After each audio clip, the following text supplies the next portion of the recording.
안녕하세요. 김호준입니다. 프레퍼족이라는 게 있습니다. 냉전을 거치며 인류 멸망에 대비하는 생존주의자들을 일컫는 말인데요. 이들이 처음 등장한 미국에서는 나름의 용어와 관련 산업도 존재합니다. 이들이 쓰는 용어 중에 버그아웃백이라는 게 있습니다. 대재앙이 닥칠 경우 안전을 도모할 수 있는 장소, 주로 사람이 살지 않는 장소에 은밀히 축적해둔 비상식량과 발전기 따위가 준비된 그런 장소까지 이동하는 동안 필요한 배낭을 일컫는 말입니다. 생존 배낭이라는 말은 여기서 유래하는 겁니다. 72시간 동안 생존을 도와주는 최소한의 비상 배낭. 지난주 갑자기 이 생존 배낭 기사가 쏟아졌죠. 북핵 위기로 생존 배낭에 대한 관심이 크게 늘었다는 겁니다. 그런데 말이죠. 삼면이 바다고 북쪽은 막힌 이 좁은 땅에서 핵전쟁이 나면 그런 배낭을 메고 어디로 갑니까? 미국처럼 차를 타고 몇 날 며칠 떠날 곳이 있나요? 이 프레퍼족들도 핵전쟁은 개인 단위에서는 결코 준비할 수 없는 EOTO, TW, End of World라고 부릅니다. 우리 땅에서 핵전쟁이 나면 다 죽는 겁니다. 북핵으로 공포 마케팅을 하고 정치적 이익을 취하고자 하는 세력이 분명히 있죠. 그런데 이들은 전쟁 나면 가장 먼저 도망갈 자들입니다. 그들에게 휘둘리면 안 됩니다. 김어준 생각이었습니다.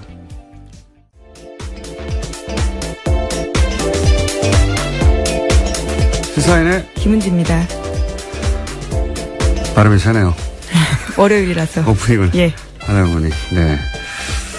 프레퍼족 들어보셨어요? 예, 아니요. 처음 듣습니다. 그래요? 네. 이게 원래는 지난주에 기사가 막 쏟아졌는데 이 프레퍼족 뭐 생존배당 원래 세계 대공황 때 시작된 거예요. 그때 뭐 미래가 불확실하니까 미국에서 시작된 건데 그래서 거의 100년 역사가 있거든요. 그래서 상업적으로도 일종의 하이문화 마이너 장르의 뭐랄까 익스트림 산업처럼 존재해요. 돈도 안 되는데 왜 비싼 장비 메고 뛰어내리고 이런 익스트림 있잖아요. 예, 그런 익스트림 산업인데, 그렇게 받아들여지는 거죠. 예. 그럴 것이 이제 예전에는 핵전쟁이었고, 90년대는 종말론, 노스트라다무스, 2000년대는 뭐 밀레니엄 버그, 그러다가 지진, 뭐 쓰나미, 계속 대상이 바뀌어요. 왜냐하면 대상이 중요한 게 아니고 실제로는 자신의 이제 공포 때문에 생기는 거니까, 불안과. 어쨌든 중요한 건 핵전쟁은 이 프레퍼족들도 개인은 대비할 수가 없다. 그래서 개인이 어떻게 대비합니까? 그렇죠. ETOW로 불러요. 뭐, 끝이다. 이렇게 부르는 거거든요. 자기들끼리 용어가 많아요. 군사용어 비슷하게. 더군다나 우리나라처럼 땅도 좁고 미개척지가 있나요? 며칠 달려가면 사람이 안 사는 곳이 있다든가. 삼면도 바다고. 여기서 핵전쟁이 나는데 10만 원짜리 생존 배낭으로 어떻게 삽니까? 15만 원으로 핵전쟁을 대비할 수 있으면 누가 핵을 무서워해요. 이게 심리적으로, 정신적으로 이렇게 위안이라도 되라고. 그런 의미 기사들은 상관이 없는데, 이 보수 매체들이 이 기사를 쏟아낸 면이 있는데 보면, 이제 이 아이템으로 이제 전쟁에 대한 불안감을 더 키우고 마치 전쟁이 임박한 인상을 그런 상상을 하게 하는 거예요. 그리고 그 불안감으로 정부를 비판하라 이겁니다. 그런 속셈이 가득한 기사들이 있어요. 아주 가수로운. 그런 매체에 계시는 분들 기자들 집에도 생존 배낭은 없습니다. 자, 그러면 또 북핵 얘기를 해볼까요? 네, 미국이 북한의 핵실험에 대한 추가 대북 제재안을 유엔 안전보장이사회에서 현지 시각으로 11일 표결하자고 제안했습니다. 미국이 주도한 이번 제재안은 이전과 달리 북한의 원유 수입을 막는 강한 제재가 포함되어 있는데요. 또 북한 김정은 노동당 위원장을 처음으로 자산 동결 제재 대상에 올렸습니다. 안보리 회원국이 북한의 밀수 선박을 단속할 때 군사력 사용을 허용하는 방안도 포함했습니다. 하지만 중국과 러시아가 북한 추가 제재에 반대하고 있습니다. 유엔 안보리 제재안은 미국과 중국, 러시아, 영국, 프랑스 등 5개 상임이사국의 거부권 행사 없이 9개 국가가 찬성하면 가결됩니다. 한 국가라도 거부하면 안 되는 거기 때문에, 예, 이건 안 되는 거죠. 미국도 알고 있습니다. 네. 자, 그래서, 이 제재안은, 가결되지가 않을 것이고. 자, 다음 뉴스는요? 네, 미국 MBC 뉴스인데요. 백악관 관계자 발로 한국 정부가 요청하면 전술 핵무기를 한반도에 재배치하는 방안도 검토할 수 있다라고 밝혔습니다. 한국과 일본의 독자적 핵무장도 용인할 수 있다라는 건데요. 중국이 대북 원유 공급 중단 등 강력한 대북 제재를 하지 않으면 한일의 독자 핵무장 프로그램을 제지하지 않을 수 있다라는 뜻입니다. 중국 압박용이죠. 예. 뭐 보수 매체, 보수 진영에서는 계속 전술 핵 얘기하는데 실제 이제 그 트럼프와 김정은의 말 전쟁으로 이제 우리 불안감이 커진 건 있어요, 실제로. 예. 그 불안의 편승에서 정치적 이득을 얻겠다는 사실은 보수 진영의 계산이죠. 문재인 정부는 전술핵 반대한다. 하지만 우리 보수는 국민 불안을 해결하는 솔루션을 갖고 있다. 이런.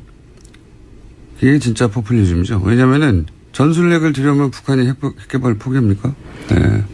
오히려 북한을 제재할 명분을 잃게 된다라면서요. 여당도 반대하고 있습니다. 어차피 지금도 미국 핵잠수함 한 대 있는 핵탄두가 북한 핵무기 전체보다 많아요. 그러니까 그걸 동해상에서 미군 핵잠수함에서 발사를 하나 그보다 훨씬 작은 걸 우리 땅에 두다가 우리 비행기를 실어서 날아 떨어뜨리나 북한 입장에서는 다른 게 하나도 없어요. 네. 뭐가 달라야 북한이 압박이 되죠. 게다가 우리 땅에 있다고 이게 우리 마음대로 쓸 수가 없는 게 왜 작전권이 없잖아요. 그리고 작전권이 있어도 전술 핵을 액티베이트 활성화시키는 키는 미국이 가지고 있는 거예요. 나토도 마찬가지예요. 그 땅에 있을 뿐이지 미국이 키를 돌려야 핵을 쓰는 건 똑같습니다.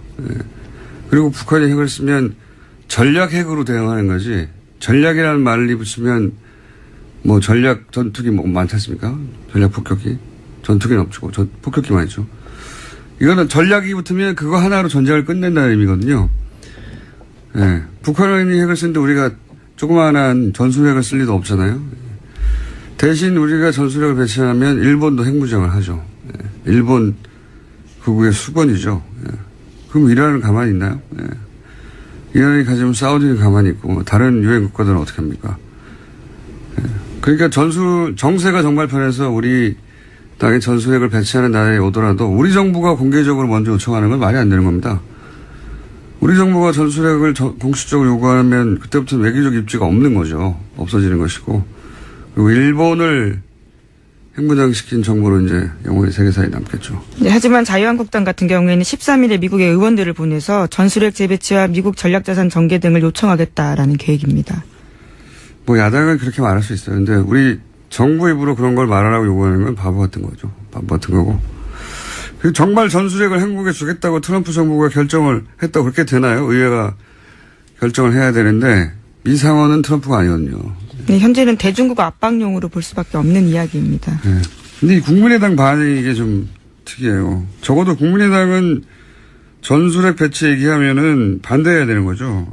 반대해야 되는데 지금은 원내대표 김동철 원내대표가 이제 전술핵 재배치 얘기하고 있는데 김대중 전 대통령 햇볕 정책이라는 게 당의 정체성인데 김동철 원내대표가 김대중 전 대통령을 뛰어넘을 대북 비전을 보여주든가 그냥 주장하는 건 저는 국민의당 입장으로서 이게 말이 안 되는 것 같은데 여하간 여야 전술핵 관련해서 여러 가지 이야기가 나오고 있습니다. 자, 하지만 전술핵은 배치가 안 될 것이다.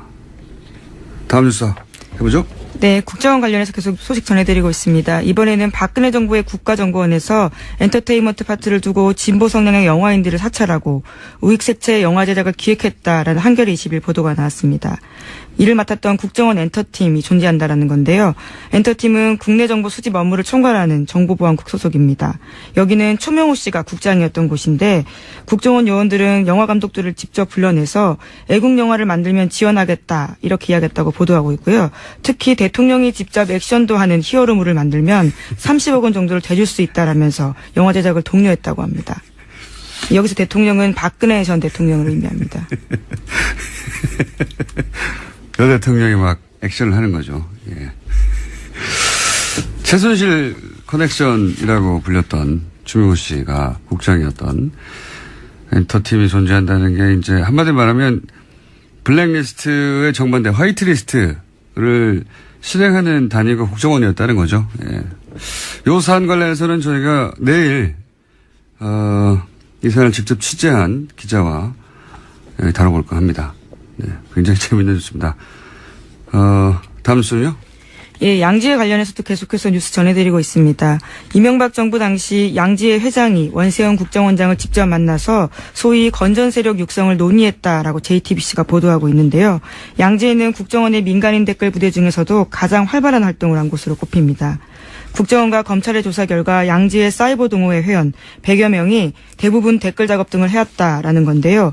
요일별로 인원 배분을 한 다음에 국정원이 메일 등으로 주제를 주면 그 내용에 맞춰서 활동했다라고 합니다. 활동을 시작한 시점도 원세훈 전 원장의 취임한 직후인 2009년부터고 이 과정에서 원 전 원장이 직접 양지회 회장을 만났고 그 관련 자료가 문건으로 남아있다고 합니다. 국정원 오비들을 댓글 작업에 조직적으로 동원했다는 거죠. 예, 양재 차원에서. 예. 그리고 여기서 이제 뭐 주로 문재인 비방글에 주력했다 이런 기사도 나왔죠. 네, 구체적인 내용이 나왔는데요. 2012년 총선과 대선을 앞두고 했던 이야기인데 문재인이 군복을 입고 군을 와해시키려고 한다. 문재인이 나이를 속여서 이산가족 상봉을 했다라는 허위 사실을 온라인상에 퍼뜨렸습니다. 이러한 글들을 트위터 글만 5,300여 개고요. 게시글도 500개 이른다고 합니다. 그 대가로 받은 돈은 1억 2천만 원 정도라고 합니다. 돈 벌기 쉬워요. 예. 자, 어쨌든 양재가 이렇게 조직적으로 양재 차원에서, 이런 댓글 알바를 했고, 그리고 국정원장을 직접 만나서 이런 독려를 했고, 뭐 이런 얘기입니다. 그리고, 이런 식의 댓글 부대로 넘어간 돈이 수십억 정도 영수증이 확보됐다 이런 얘기도 나왔죠? 네. 네, 지금 현재 검찰이 국정원으로부터 내용들을 받아서 확보해서 분석하고 있는 중인데요. 영수증 내용을 보면 2009년 5월부터 2012년 12월까지 현재 모두 48개 팀이 있는데요. 그중에 30개 팀에서만 나온 영수증이 수백 장이고 수십억 원이라고 합니다. 그러니까 더 많을 것으로 보이는데 간이 영수증 형태이고 민간인 팀장들이 현금을 지급받은 액수, 날짜, 그리고 팀장 본인의 서명이 담겨 있다고 합니다. 알겠습니다. 민간인 팀, 사실 뭐, 국정을 떠나서 민간인을 할 수 있죠. 민간인 팀 중에 가장 규모가 크고 조직적이고 국정원장이 직접 개입했고, 그리고 내용도 나온 게 이제 양지의, 관련인데, 그런데 이제, 지난주 금요일 날 양지의 간부 두 사람에 대한 구속영장이 기각됐죠. 그래서 관련해서 검찰에서 입장이 나왔어요. 그죠? 네, 그렇습니다. 이례적으로 입장문까지 나왔는데요. 서울중앙지검 명의입니다. 정의와 직결되는 핵심 수사 영장들이 거의 예외 없이 기각되고 있다라고 주장하면서요. 법과 원칙 이외의 요소가 작용하는 건 아닌지 의구심도 제기되고 있다라고 밝혔습니다. 이게 이제 굉장히 이례적이죠. 예.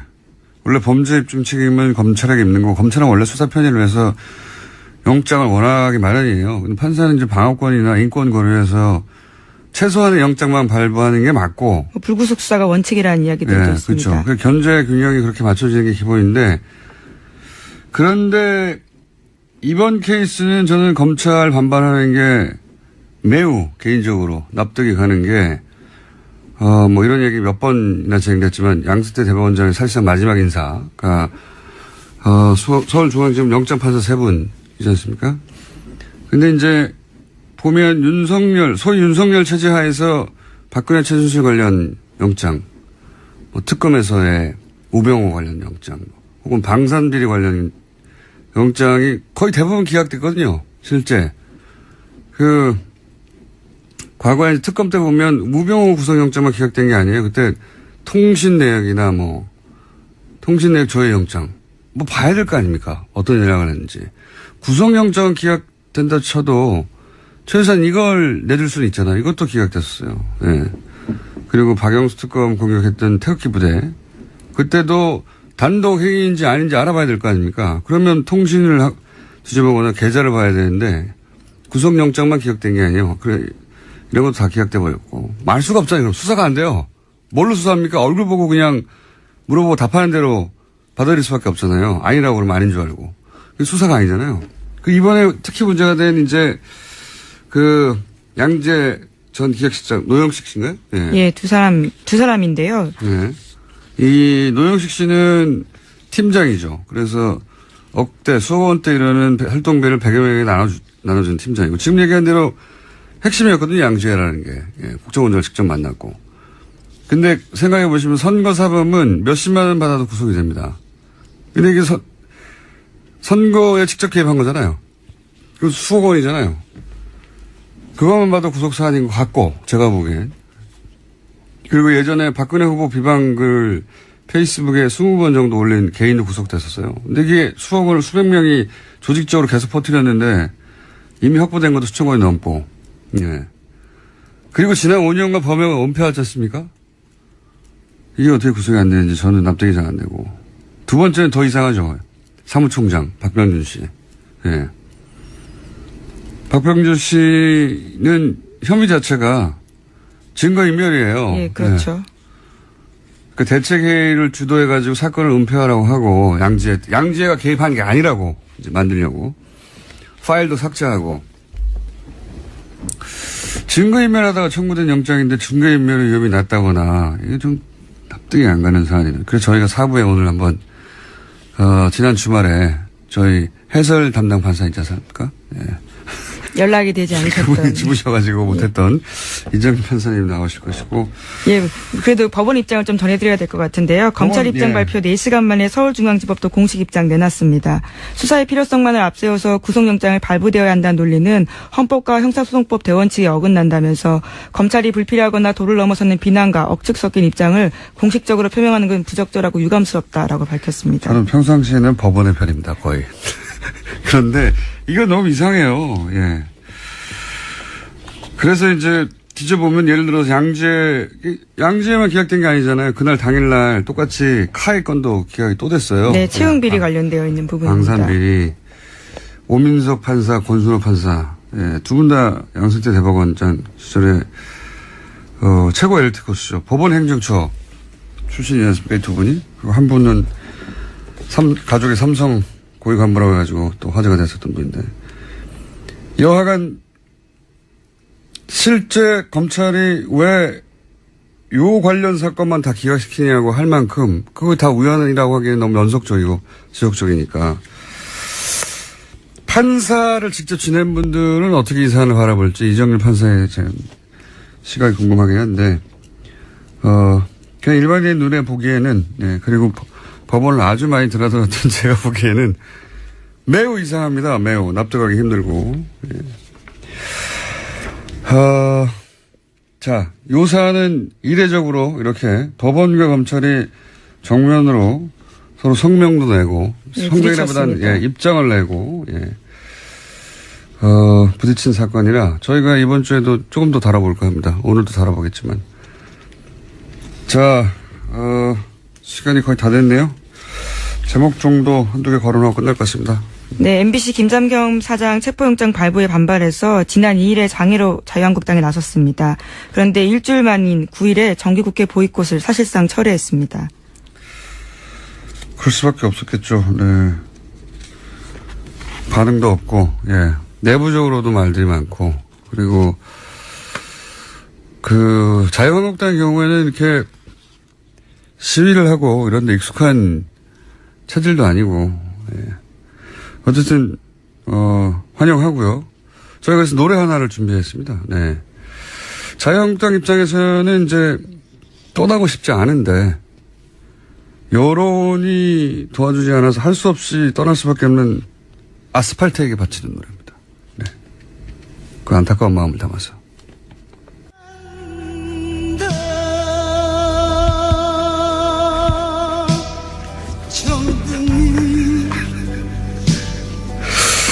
네, 예. 떠나고 싶지 않은데, 얼마나 안타깝겠어요. 네, 아스팔트에게 바친 노래. 여기까지 하겠습니다. 시사인의 김은지였습니다. 감사합니다. 친애하는 국민 여러분, 많이 하십니까? 여러분의 귀염둥이, MB, 인사 올렸습니다. 좋은 아침입니다. 사실 아침은 항상 좋습니다. 거의 좋은데, 요즘 월요일 아침 이게 좀 그렇지 못하다. 이런저런 생각을 하게 됩니다. 이유? 이유가 딴 거 있겠습니까? 아시면서. 진우, 응? 주진우 이거, 응? 아이, 진우야, 또 나왔네? 안녕, 까꿍. How are you? Fine, thank you. 진우 니 요즘 욕 본다. 쓸데없는 하려 욕 봐 아주. 근데 진우야, 니가 말이야 암만 용을 써도 안 되는 게 이게 너무 어려워 이게. 어려면 너무 어렵다 이거. 봐라 다스, 그거 BBK, 뭐 옵셔널 벤처스.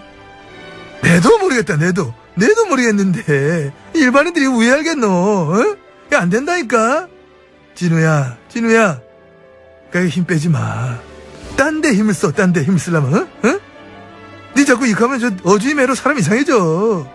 그하고, 이거 둘이 같이 다니지 마. 니들 서로 도움 하나 안 된다, 전혀 안 된다, 니들 그래서 기가 있으면은 비주얼도 이상해.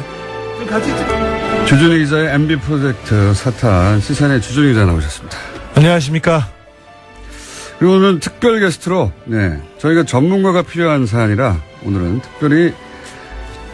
특별한데 그다지 특별하지 않은 항상 배에서 안원구 전 대구 지방구세청장님 나오셨습니다. 예, 안녕하십니까. 네. 오늘은 청장님은 전문가로서, 주진우 기자가 확보한 문서들의 의미를 주진우 기자로서는 다 파악하지 못하는 것들이 있어요. 세금 관련이라든가 이런 거.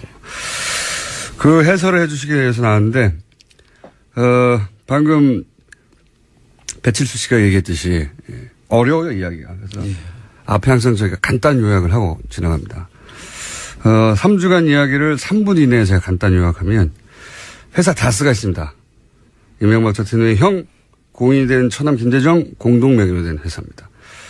그런데 실소유주가 이명박 전 대통령이다 하는 논란이 오래전부터 있었던 회사고요. 두 번째, 이 다스에서 190억이 BBK로 갑니다. BBK라는 회사. 그리고 BBK는 최종적으로 옵셔널 벤처라는 회사가 됩니다. 그 대표 김경준 씨가 주가 조작하고 횡령 후에 미국으로 가죠. 이 사건을 BBK라고 합니다. 그런데 가기 전에 이명박 전 대통령과 가까운 투자자들만 돈을 다 돌려주고, 어차피 횡령할 거 다 횡령하지. 그 투자자들만 돈을 돌려주고 190억을 냈던 다스에는 190억 중에 50억만 돌려주고 140억은 안 돌려주고 갑니다. 그래서 다스와 김경준, 그리고 마지막 BBK의 마지막 형태는 옵셔널 투자자와 김경준 사이에 소송이 벌어지죠. 돈을 내놓으라고. 여기서 옵셔널 투자자들은 이기고 다스는 집니다. 그런데 140억은 소송에 진 다스가 가져가요. 이명박 전 대통령 재임 기간 벌어진 미스테리죠. 왜 이 돈이 글로 갔을까? 주준우 기자가 추적하다가 이유를 추정할 수 있는 문서들을 입수해서 지난 3주간 공개해 왔습니다. 예를 들면 다스 회의록. 그 돈을 돌려받기 위해서 이제 LA에 있는 찻집에서 다스의 직원, 변호사, 여기까지 정상이죠. 모여서 회의를 하는데 그 자리에 LA 총영사가 참석을 했더라. 아니, 외교관이 거기 왜 있냐? 알고 봤더니 그 외교관은 원래 BBK 변호사였던 사람이 외교관이 된 거예요. 김재수 씨라고. 그 외의 문서들도 다스가 작성을 해서 주인도 아닌, 주인도 없는, 청와대에 팩스로 보낸다든가, 혹은 거꾸로 청와대 민정에서 작성을 해서 다스에 보낸다든가, 이런 내용들입니다. 그 내용들의 목적은 다 똑같아요. 140억을 받아내라, 이거예요. 그걸 위해서 노력하는 내용들인데, 그러니까 정리를 하면 이명박 전 대통령이 자기 재산 아니라고 한 다스의 돈을 받기 위해서 청와대 민정라인과 외교부 라인을 움직였다. 이런 문서를 저희가 2주간 공개했고, 지난주에는 본인 건은 아니지만 그게 이제 형과 처남의 재산이다 보니 대통령이 워낙 친인척에 대한 사랑이 깊어가지고. 그럴 리가 없습니다. 깊어서 그랬던 거 아니냐. 그랬더니 이제 주진우 기자가 지난주에 새로운 문서들을 들고 왔어요. 그게 아니라는 걸 보여주는. 절대 그러실 분이 아닙니다. 자, 어떤 문서를 지난주에 공개했느냐. 예를 들어서 최대 주주는 사망한 김재정 씨예요, 그렇죠? 네.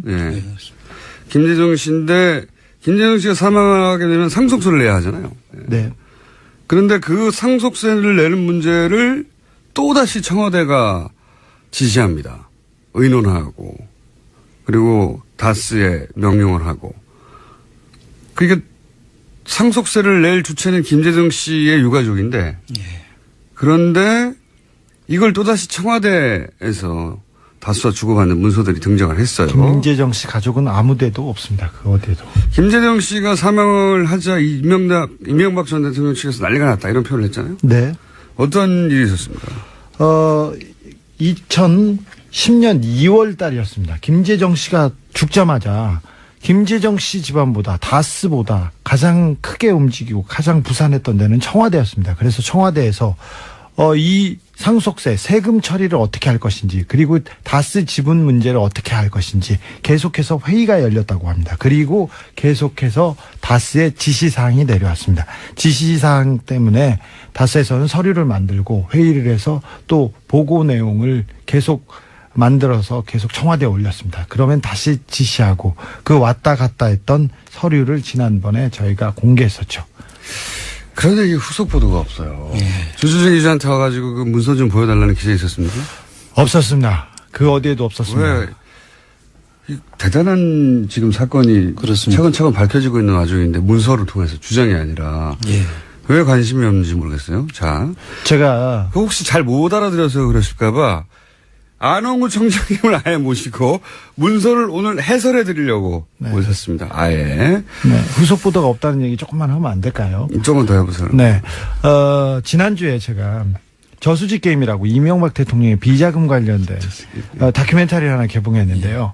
그 어디에서도 보도하지 않습니다. 그리고 그 며칠 전에 주진우의 이명박 추격기라고 이명박 재산을 추적하는 그런 내용입니다. 베스트셀러 1위입니다. 모르셨죠? 아니, 저는 봤죠. 보셨어요? 근데 왜 사람들이 그걸 그렇게 안 보는지 모르겠어요. 그러니까요.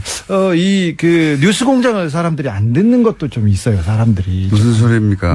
네. 1등이라고 하지만 조금 영향력이 약하지 않나 이런 생각도 하는데 언론이 도와주지 않아서 여러분들 청취자들이 조금 퍼날라 주셨으면. 근데 그 내용을 제가 봤는데요. 상당히 그 안에 이명박 재산의 흐름을 짐작할 수 있는 내용들이 다 들어있거든요. 아, 기사거리 많죠. 예, 그렇습니다. 그 내용을 보면 뭐 이렇게 방송 듣는 것보다도 금방 이해가 될 수 있는 부분이 많은데 특별히 많은 사람이 볼 것 같은데요. 네, 제가 특별히 저수지 게임 보시면 알게 됩니다. 쉽게. 예, 저는 뭐 봤고 쉽게 이해가 됐었어요. 아, 네. 예. 감사합니다. 훌륭하십니다. 저는 할 말이 없습니다. 네. 할 말 왜 없어? 진행자가 얘기하셔야죠. 곡권세 제작자의 팀 할 말이 없습니다. 네. 그래도 좀 해주세요. 자, 네. 왔다 갔다 잘 하셨고요. 자, 오늘 청장님을 모신 이유는, 지난주에 공개된 문서, 예. 이 문서를 좀 해석해달라 해서 입수한 문서를 드렸는데 보셨습니까? 예, 어제 저녁에 제가 좀 내용을 훑어봤습니다. 네. 자, 이제 그 문서들의 내용이 의미하는 바를 국세청장 지낸 분이 지금 해석해 주시려고 하는 겁니다. 국세청장을 지내신 분이. 사실 이 사건과 청장님은 굉장히 밀접한 관련이 있어요. 왜냐면은 도곡동 땅의 실소유주가 이명박 전 대통령이라는 전표를 직접 보신 적이 있죠? 예, 그렇습니다. 네.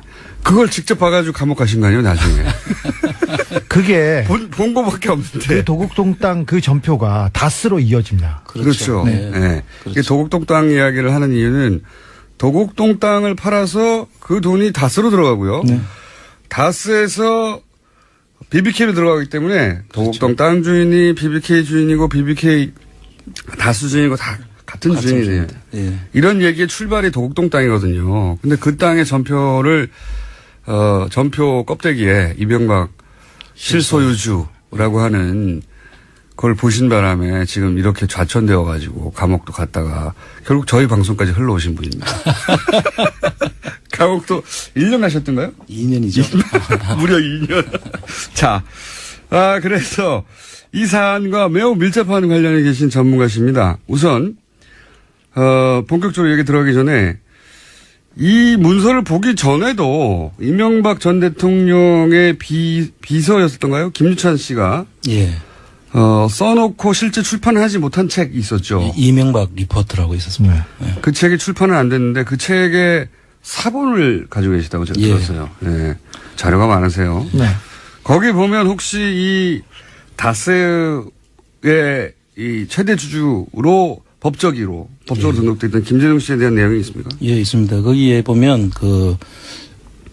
김재정 씨가 이명박 재산의 관리인이다. 그리고 이명박 재산의 모든 것은 김재정 씨 명의로 되어 있는 모든 재산은 이명박 씨 것이다라는 내용이 들어있습니다. 에리카 김도 똑같은 증언을 하고 있습니다. 김경준 씨도 마찬가지입니다. 자, 근데 여기까지는 이제 주장이라고 할 수 있기 때문에 오늘 일방에 오늘은 이제 주준희 기자가 입수한 문서. 왜냐면 이 문서는 다스에서 청와대로 들어간 문서. 예, 직접적인 문서죠. 예, 직접적인 문서를 기준으로 이제 얘기해 보겠습니다.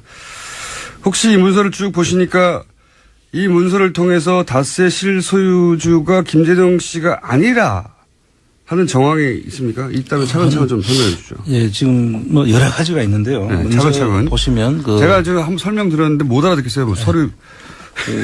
천천히 설명해 상속세는 주십시오. 기본적으로 상속받는 유족들의 몫이죠. 그렇죠. 상속을 내는 사람들이 유족들이 내야 되는 것인데 이러한 검토를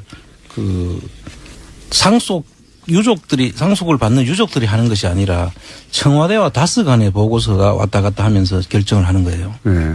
그러면 그 유족들은 여기서 완전히 배제되어 있다는 느낌을 지울 수가 없죠. 왜냐하면 그 문서에는 유족의 의견이 없어요, 전혀. 예. 유족은 이렇게 말한다거나 유족을 이걸 원한다든가 그 내용이 전혀 없습니다. 네, 이게 가장 기본적인 총장님, 그 저도 생각할 수 있는 거거든요. 네.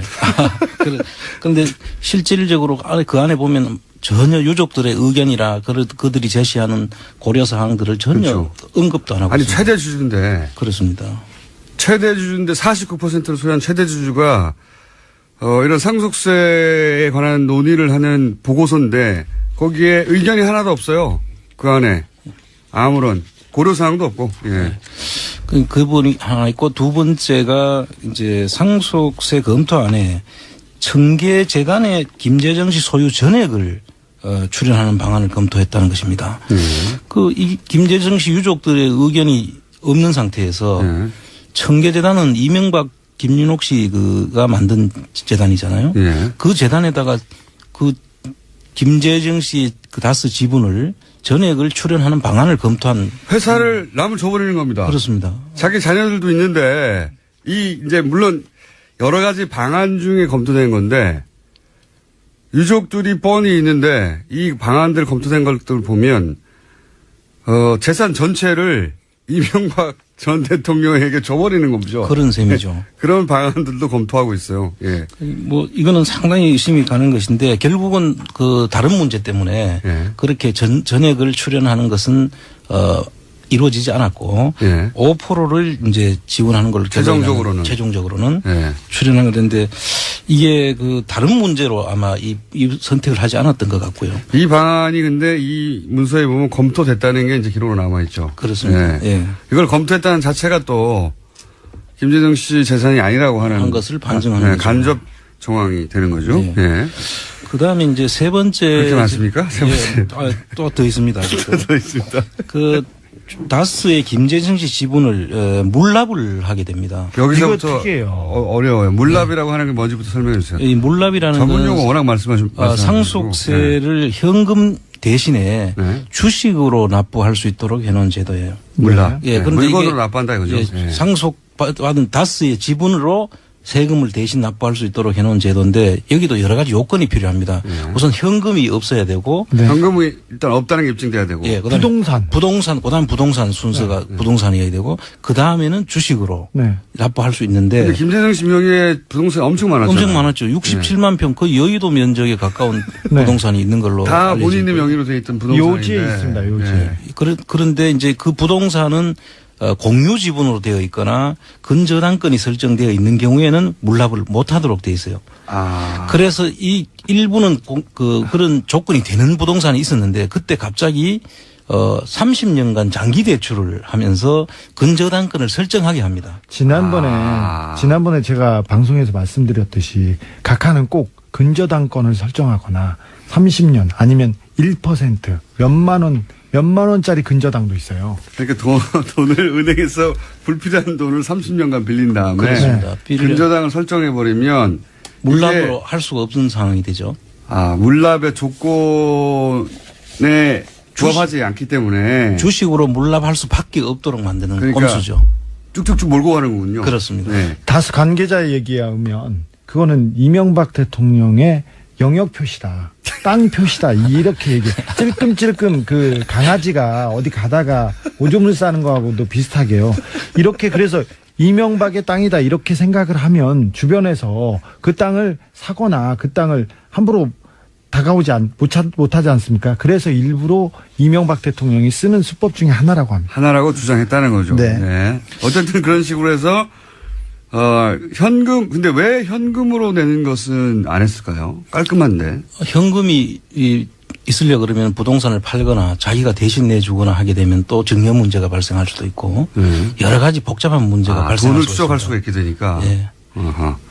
그리고 나서 부동산으로 내는 것은 이제 그렇게 쓸데없는 대출을 받아가지고 몇십 년간 예. 낼 수 없게 만들어 놓은 다음에 주식을 몰았다는 거죠. 그렇습니다. 근데 주식으로 그렇게 몰아간 이유는 또 뭘까요? 주식을 몰아서 주식을 내놓으면은 이 자산 세무서에서 그걸 받아가지고 네. 기재부가 국고 관리를 하게 되는데 네네. 그거를 또 매각을 하게 됩니다. 자산관리공사라고 하는 캔코에서 원래 그래서 현금화 해야죠. 예, 현금화해서 이제 국고에 들어가야 되는데 네. 그것을 또 못하게 하기 위해서 매각이 안 되도록 하는 장치를 마련하는 거예요. 청와대에서 기술이 대단하네요. 그 당시에 2012년 6월입니다. 그 당시에 청와대에서 캠코 그러니까 아까 말했던 예. 자산관리공사에 그 어떤 사람들이 갈 것이니 어떻게 대응하라. 이 문건을 제가 하나 가져왔습니다. 아, 캠코의 예상 재원에 대한 대응 방안입니다. 아, 예. 꼼꼼하네요. 아니 두 분이 미리 하시지 여기서 이렇게 주고받고 문서를. 자, 그래서 주식으로 몰고 가고 예. 주식으로 받을 수밖에 없이 받는 방법으로 몰고 가고 근데 그걸 관리하는 게 캠코인데 예. 캠코에 또 사람을 보내. 그죠? 그렇죠. 예. 근데 이제 보통 자기 주식이 아니라 이제 주식을 내놓으면 이게 시장에 팔 거 아닙니까? 캠코가. 예. 그러면 그 지분을 누군가 사면 제3자가 그 회사에 대한 영향을 발휘할 수 있잖아요. 예. 그런 우려가 있지 않습니까? 그렇죠. 그런 우려가 있는데도 그 주식으로 이렇게 내놓은 것은 그렇게 내놓은 다음에 못 팔게 어떤 장치를 한다 예. 하는 계획을 가지고 있다. 그 뒤에 이제 보면은 이 주식이 상속을 받을 때 평가하지 않겠습니까? 그 네. 주식 가치가 얼마인지. 네네. 그 상속 그 재산 가액에 포함이 되기 때문에 중요한 평가가 있어야 되죠. 네. 그 평가했는 거에 한 2.5배 정도에 높여가지고 캠코에서 이제 매각 예정 가액을 설정합니다. 너무 비싸게 매각해서 못 사게. 그렇죠. 그래서 이제 그게 공매를 하는 과정에서 네. 한 5번 과정까지 유찰이 돼도 네. 실제 가액보다는 더 높을 정도의 그 높은 가격이 설정됩니다. 그래서 그 주식을 안 사는 거군요. 그래서 지금까지 그대로 가지고 있죠. 다스가 굉장히 좋은 회사예요. 예. 빚도 거의 없고 그리고 현대차에 거의 전액을 납품하기 때문에 그리고 마진율도 다른 회사에 비해 높아요. 그래서 높죠. 1년에 몇십 %씩 성장하고 있는데 그 주식을 사가지고 배당을 받으면 굉장히 큰 이익이 될 텐데 그렇습니다. 아무도 사지 못하고 있습니다. 그건 너무 높여놨기 때문에 사지를 못하고 있고요. 그래서 지금 그런 아직까지도 꼼수가 있구나. 국고에 지금 그대로 있는 상태가 되고요. 실제 팔릴 만한 가격보다 훨씬 높여놔가지고 유찰이 돼도 여전히 높게 만들어버리는 바람에 그 주식이 시장에 안 나오고 그렇습니다. 시장에 안 나오니까 제3자가 살 수도 없고 그 이제 수의 계약으로 사야 되는데 금액 자체도 그렇게 떨어져도 그 금액 자체는 실제보다 더 높죠. 네. 그러니까 살 사람이 없죠. 아하, 그런 방법으로 예. 실제로는 거기다가 쟁여놓는 거하고 마찬가지 효과를 내는 그렇습니다. 거네요. 지금 그냥 쟁여놓고 아무도 제3자가 살 가져갈 수 없게. 네. 그러니까 자기 구도의 기법이다. 그렇죠. 자기 지분들은 그 지분으로 계속해서 경영권을 유지하고 다른 이사를 받지 않고 지금 방금 주신 그 서류에 보면 자사주 매입이라고 해서 그 주식을 자기들이 사서 예. 그러니까 이제 그 일부는 주식 그 상속으로 건영미 씨한테 그 자제분들한테로 넘어가게 되고 그 다음에 또 일부는 그 국고에 들어가 있지 네, 않습니까? 기획재정부에서 지금 19.91% 가지고 그런데 있습니다. 자사주를 매입하게 되면 예, 예. 이것도 검토를 했는 모양인데요. 자사주를 검토하게 되면은 이상은 씨 지분이 그래서 형. 76%가 됩니다. 그러니까 그렇죠. 그러게 그러게 되면 지분이 확 올라가죠. 이 균형을 잡을 수가 없죠. 형이 최대 주주면서 76%를 점유하게 되기 때문에 형 회사가 되는 것이죠. 아, 그렇죠. 그걸 막기 위한 장치가 아닌가 그렇게 지금 보고 있습니다. 아하. 이해 가시는지 모르겠는데 주식으로 냈어요. 다른 건 너무 손실도 크고 그리고 현금으로 내면 추적이 되니까 주식으로 했는데 근데 여기서 문제는 주식을 다른 사람이 사가버리면 다른 사람이 사간 만큼 남의 회사가 되는 거고요. 예. 그 지배력이 생기는 거고 자기 마음대로 못하게 되는 거죠. 그렇다고 다스에서 도로 사가게 되면 지금 두 번째 주주가 형이거든요. 이상은 씨가 지금 47.26% 그걸 사버리면 있습니다. 70% 이상이 넘어가 버리는 거죠. 그렇습니다. 그러면서 법적으로 사실상 회사를 지배하게 되고 근데 그것도 원하지 않고 그것도 원하지 않죠. 그래서 굉장히 비싸게 그 가격을 매기도록 설정을 해놨다. 이거 아닙니까? 그렇습니다. 아무도 못 사가게. 그리고 이 캔코 예상 제한에 대한 대응 방안이라는 이 지금 문건을 주 기자가 주신 건데 이 내용이 보면 또 이 사모펀드에 매각하는 그러니까 자기들 아마 이게 우호 지분을 만들기 위한 아하. 검토도 했는 것 같아요. 네. 사모펀드. 사모펀드라는 AEP라는 사모펀드의 물납 주식을 매각하는 방안도 네. 여기에 검토된 것으로 나오는데 아마 다양한 방법을 그때 난리가 났었던 것 같네요. 네. 저 문건은 잠깐만 시간이 벌써 다 돼가는 3분밖에 안 남았는데. 다스에서 만들었을 리가 없어요. 자. 너무 전문적이라는 거죠. 보시니까 누가 네. 만든 거 이 내용은 캔코한테 미리 임무를 줬고 네. 캔코가 제안할 내용을 가지고 검토하는 그런 문건으로 어떻게 진행될지를 다 얘기된 상태에서. 예견된 상태에서 거기에 대한 대응 방안을 검토한 것으로 봐야집니다. 자, 또 있습니까?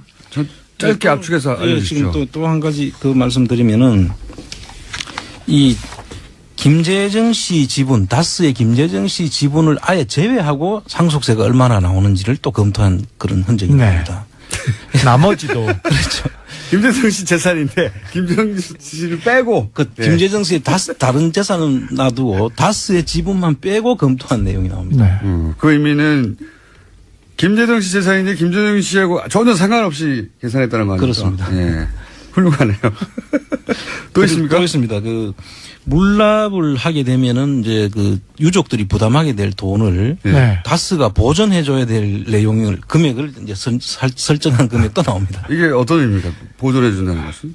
보존해준다는 것은 이제 김재정 씨 유족들이 물납으로 인해서 있게 되는 취득세 등록세라든지 그다음에 이제 증권거래세라든지 이렇게 이제 돈을 내야 되겠죠. 돈을 내야 되는 부분에 대해서 네.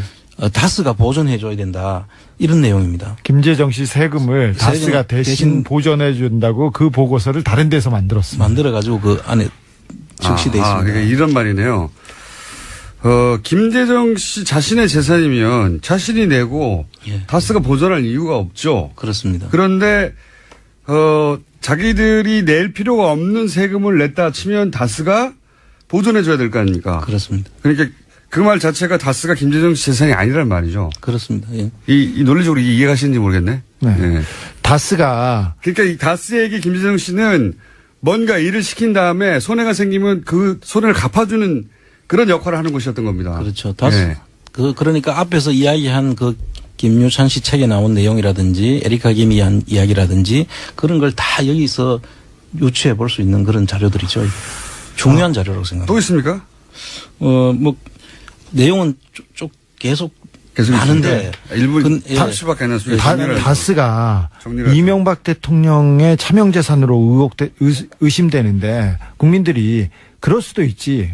차명재산을 좀 가질 수도 있지. 근데 좀이 아니라 다스는 엄청 10조 가까이 되는 가치가 있는 회사고요. 그리고 차명재산이 이명박 것이라고 이게 판명된다면 그게 대통령직을 박탈할 수도 있는 그런 범죄 행위이기도 했어요. 그때 당시에 국정감사에서 문재인 비서실장이 이런 비슷한 내용을 얘기하기도 했었습니다. 자, 이 문서 기준으로 보자면 한 가지만 여쭤볼게요.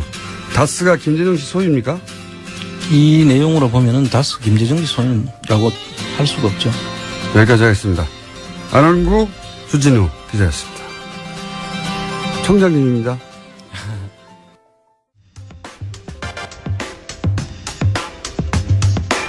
신고리 6호기 공론화위원회 한 번쯤은 들어보셨을 텐데 뭐 하는 곳인지 정확하게는 잘 모르실 겁니다. 오늘 신고리 공론화위원회 김지영 위원장님을 저희가 스튜디오에 직접 모시고 뭐 하는 곳인지 자세히 알아보겠습니다. 안녕하십니까? 예, 안녕하세요. 네. 대법관을 지내셨죠? 예, 그렇습니다. 네. 저희 방송에 직접 나오신 전직 고위 관료 중 최고위직에 계시던 안원구 부대청장님을 가볍게 제치고. 자, 공론화위원장. 공론화위원회는 많이 들어봤는데 이 공론화위원이라는 개념 자체가 처음 등장했잖아요. 네. 이게 뭘 어떻게 하겠다는 거죠, 이게? 그렇습니다. 이게 좀 저희한테는 생소한 건데요. 공론 조사라고 하는 것이 사실은 이제 여론조사하고 대비해서 말씀드리는 게 제일 네, 여론조사는 이해하기 다들 편하실 것 하는데. 같은데. 예, 네. 여론조사는 저희가 흔히 하는데요. 여론조사는 이제 한 번에 바로 그 직답을 묻는 그리고 그렇죠. 규모도 한 1,000명 그렇습니다. 정도가 통상입니다. 그런데 공론조사는 이제 그보다는 훨씬 다른 방식으로 합니다. 우선 한 번 묻는 게 아니라 여러 차례 묻습니다. 같은 사람에게요? 그렇습니다. 그래서 같은 사람은 아니고요. 이제 처음에는 여론조사 하듯이 1차를 합니다. 네. 그렇게 하고 이어서 이제 그 시민 참여형 조사라고도 얘기하는데요. 이렇게 조사의 방식이 여러 가지군요. 말하자면. 그렇습니다. 그래서 이제 일정한 국민을 대표할 수 있는 분들을 보통 한 100명에서 500명 규모로 선정을 합니다. 그래서 그분들이 이제 학습과 토론을 거친 뒤에 최종적인 의견을 조사하는 방식 그렇습니다. 이게 다른 나라에서도 있는 어떤 조사 방식입니까? 아니면 그렇습니다. 절차입니까? 그러니까 예. 정부의 정책을 정하는데 그 정책이 시민들에게 미친 영향이 지대할 때 네. 시민들의 의견을 충분히 들어보고 결정하겠다 이런 거잖아요. 취지는. 예. 근데 이제 여론조사도 일반적인 여론조사도 하지만 여론조사로 끝내는 게 아니라 여론조사에서 포커스 그룹 인터뷰하는 그런 비슷한 건가 봅니다. 아마 그런 유형도 비슷하게 생각할 수 있을 것 같고요. 기본적으로는 여론조사가 약점이 있습니다. 말씀드린 대로 그냥 여론조사의 설문에 응답하시는 분들은 그 질문에 대해서 깊이 생각했다기보다는 그렇죠. 예, 질문에 대한 직감 위주로 답을 하기가 맞습니다. 있을 것 네. 같습니다. 그래서 언론을 통해서 접했던 그렇습니다. 정보 또는 뭐 주변과 얘기 나누던 평소 생각 예. 그걸 아주 순간적으로 답하죠. 예. 그런데 반해서 공론조사는 이제 숙이라고 해서 이제 심사숙고할 때 숙자, 숙의. 예, 예. 논의할 때 의자 해서 그 학습과 토론이라고 하는 숙의 과정을 거쳐서 이제 본인들이 갖게 되는 그러니까 사안을 충분히 이해한 다음에 그렇습니다. 찬성한 사람이 반대로 돌아설 수도 있고 잘못 알고 있어서. 그렇습니다. 예. 보통 네. 저희가 지금까지 다른 사례에서 보면 한 40% 정도가 애초 가지고 있던 의견을 숙의 과정 거친 후에 바꾸었다라고 하는 찬성에서 반대로, 반대에서 통계가 찬성으로. 있습니다. 예, 아하. 그렇습니다. 거의 절반 가까이가 의견을 바꿀 수 있는 거네요. 그렇습니다. 그만큼 잘못 알고 있었다. 네. 예. 그러면은 양쪽 모두의 전문가가 이 숙의 과정에서 그런 일반 시민들을 상대로 자신의 주장을 이제 펼치는 게 과정이 있겠네요. 그렇습니다. 이른바 이제 저희 이번 공론조사의 경우에는 시민 참여단 규모가 500명으로 500명. 예정을 하고 그 숙의 과정을 거칠 사람이 시민 참여단 500명이다. 그렇습니다. 이제 네. 그분들을 대상으로 약 한 달 정도에 걸친 숙의 한 달이나, 과정이 있습니다. 한 달이나요? 예.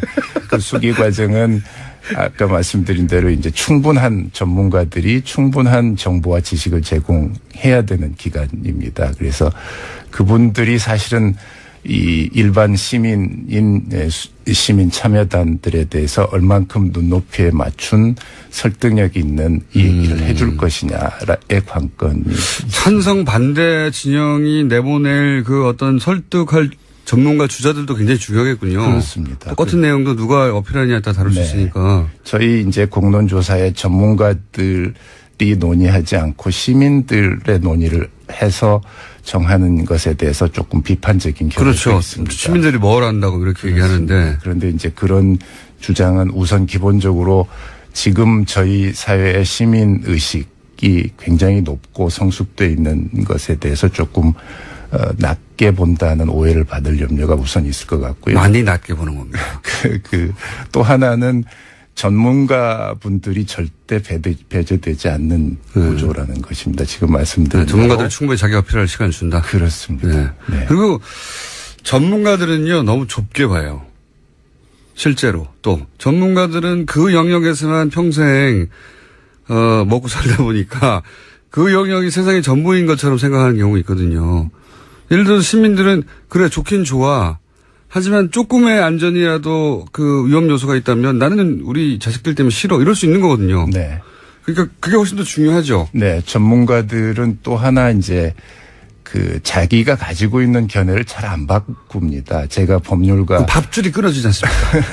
그걸 바꾸면. 예, 제가 대법원에 있을 때도 경험을 해보면 보통 자기가 가지고 있는 견해를 일단 가지고 들어오기 때문에 여간해서 자기 견해를 바꾸지 않는 경향이 분명히 있는 것 같습니다. 그렇지만 시민들은 이제 열린 마음으로 문제를 보고 판단하고 자기 생각이 잘못됐으면 바꿀 수 있고 그런 여지가 그 있습니다. 500명은 어떻게 보십니까?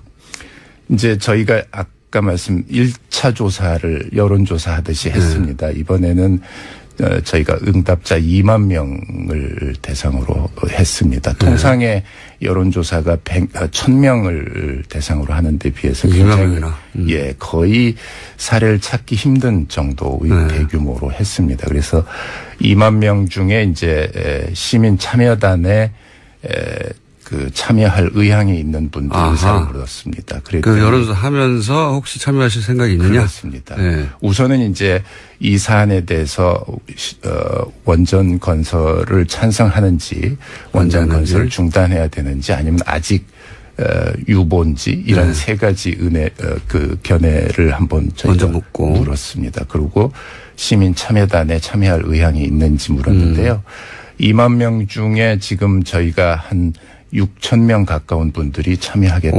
경쟁률은 10대 1이 높네요. 12대 1입니다. 예.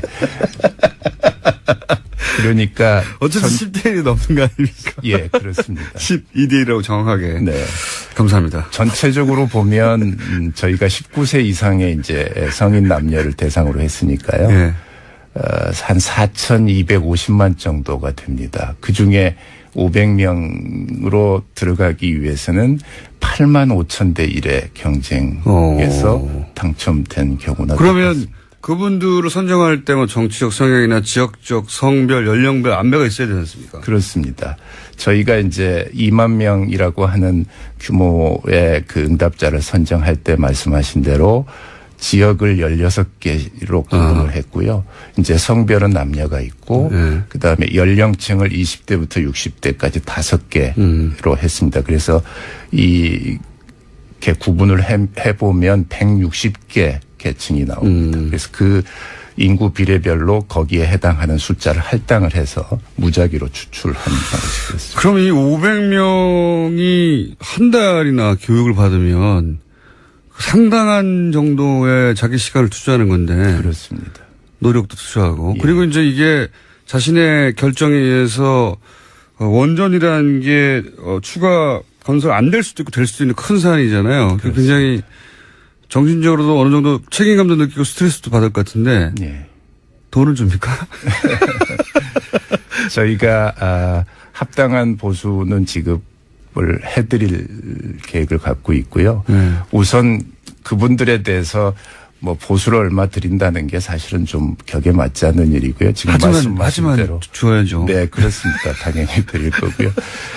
저희가 설문조사하면서 액수를 구체적으로 말씀을 드렸습니다. 아, 그렇군요. 네. 이 정도 금액을 보상하는데. 그렇습니다. 그리고 이 정도 시간이 들 텐데 이 정도라면 의사가 있으십니까?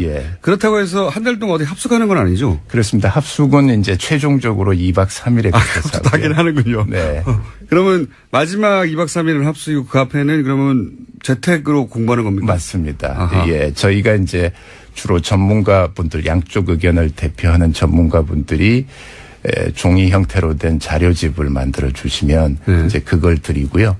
또 별도로 이제 동영상 자료도 만들어 드립니다. 그러면 이제 그걸 가지고 댁에서 열심히 공부를 하고 됩니다. 그리고 의견을 나누다가 최종적으로는 와서 1박 2일 동안은 집중적으로 교육을 받거나 혹은 2박 3일. 2박 3일. 예. 2박 3일 중간에 집에 못 가는 거죠. 주말 토요일 일요일을 끼고요. 예. 금요일 반나절 이렇게 해서 2박. 근데 그분들에게 또 외부의 영향이 없도록 완전히 차단된 곳에도. 그렇습니다. 예. 그건 당연히. 감금 상태에서 2박 3일을 예. 보내고 그리고 맨 마지막에 그분이 그러면은 그분들이 하는 게 나는 찬성한다 나는 반대한다를 하는 예. 겁니까? 이제 그런 모든 그 학습과 토론 과정을 다 거친 이후에 저희가 제시하는 설문에 답을 하는 방식으로 이제 조사를 진행하게 됩니다. 설문조사 한번 하기 진짜 힘드네요. 네, 그렇습니다. 그런 정도의 과정을 거친 이후에 나오는 의견이라면 사실은 굉장히 귀 기울일 만한 의견이죠. 네. 네. 최고 수준의 전문가들이 그분들을 계속 설득할 거 아닙니까? 그렇습니다. 중단해야 된다 아니면 네. 계속 전선해야 된다 네. 이 이야기를. 예. 그럼 그 전문가 선정도 굉장히 어려울 것 같은데요. 그래서 이제 저희가 전문가분들은 지금 양쪽 의견을 대표하는 단체가 있습니다. 연합단체적인 성격을. 각각의. 그렇습니다. 그래서 서로 모였군요 지금. 예. 중대 상황이니까. 그렇습니다. 어허. 그래서 양쪽의 의견을 대표하는 단체에서 이제 선정을 해서 그분들 힘을 조력을 많이 받고 있습니다. 그러면 이런 그 2박 3일 기간 동안 이런 것도 있습니까? 예를 들어서 대표 주자 둘이 나와서 앞에서 공개적으로 토론을 하는 걸 지켜본다든가. 그렇습니다. 그것도 예. 당연히 있고. 저희가 이제 2박 3일 재밌을 것 같아요, 이거. 네, 프로그램도 아마 이제 적절한 범위 안에서는 또 TV나 이런 형태로 중계를 할 계획도 있습니다만 우선 대체적인 프로그램은 양쪽의 전문가분들 의견을 네. 대표하는 전문가분들 그다음에 또 지역 관계자분들도 있을 수 있습니다. 그래 그분들은 이제 더 절실을 할 수 있을 것 같아요. 그렇죠. 그래서 그분들이 이제 사안에 대해서 설명하는 설명회 자리가 있고 그다음에 이제 주된 것은 조별 토론을 합니다. 자기들끼리도 또 토론해요? 예, 그렇습니다. 힘드네, 이거. 한 10명으로 한 조를 만들어서 거기서 이제 사회자를 두고 자유롭게 토론을 합니다. 진을 빼버리네요. 그렇습니다. 이거 한번 500명 들어가서 이거 한번 거치고 나면 예. 사실상 전문가가 되겠는데요? 그렇게 보시는 게 맞을 것 같습니다. 그 최고 수준의 양쪽 전문가들 이야기를 2박 3일 동안 듣고 네. 그 전에 사전 학습을 한 달 동안 하고 네.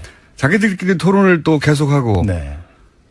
정말 최고 수준의 견해를 다 들은 다음에 판단하는 거니까 스스로 전문가가 되겠습니다. 그렇게 보시는 게 맞을 것 같습니다. 제 개인적인 경우로 보더라도 이제 궁금해하는 분들이 있습니다. 위원장은 도대체 어느 쪽 편이냐. 네. 근데 이제 저희는 위원회를 운영하는 편을 들면 안 입장에서 되죠. 네. 예, 의견을 밝히지 못하도록 이미 직무수역을 해서 뭐라고 네. 말씀드린 그것도 굉장히 궁금하긴 합니다.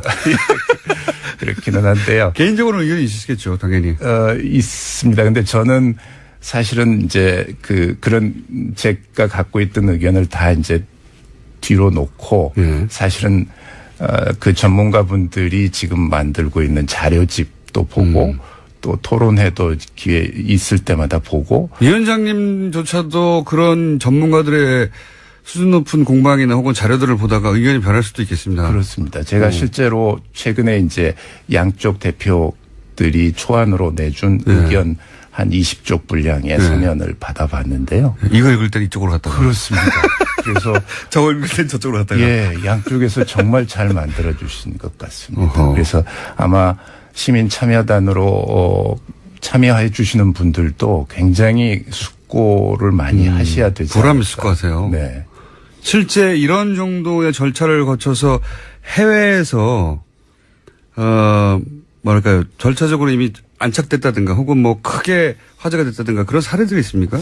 지금 제일 가깝게는 2012년에 일본에서 이 핵 정책에 대한 공론조사 방식을 했습니다. 비슷합니까? 일본은 저희하고는 조금 이제 테마가 달랐습니다.